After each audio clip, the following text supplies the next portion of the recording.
Komunikasi organisasi bukan sekadar pertukaran informasi antar individu di dalam sebuah lembaga. Secara ontologis, komunikasi organisasi adalah proses pembentukan makna yang mengkonstruksi realitas organisasi itu sendiri.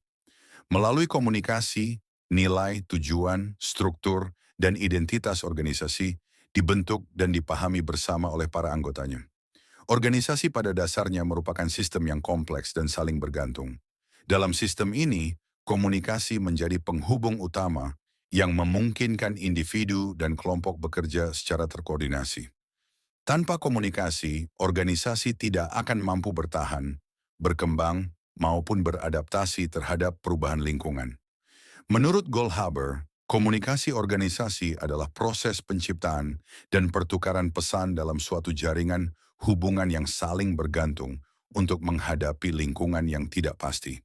Artinya, pesan dalam organisasi tidak hanya dikirim dan diterima, tetapi juga diciptakan, ditafsirkan, dan dimaknai secara bersama-sama. Proses ini membantu organisasi mengurangi ketidakpastian dan mengambil keputusan yang tepat.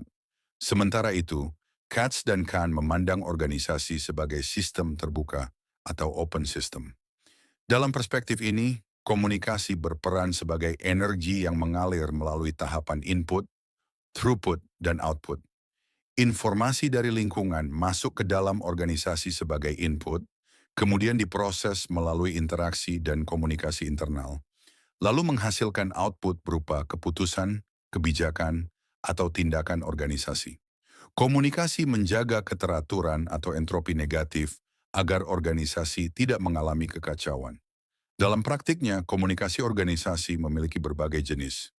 Berdasarkan arah aliran pesan, terdapat komunikasi vertikal yang berlangsung dari atasan ke bawahan, dan sebaliknya, komunikasi horizontal antar individu atau unit yang setara, serta komunikasi diagonal yang melintasi struktur dan jenjang organisasi. Selain itu, komunikasi juga dibedakan menjadi komunikasi formal yang mengikuti aturan dan struktur resmi, serta komunikasi informal yang berkembang secara alami dalam hubungan sosial antar anggota.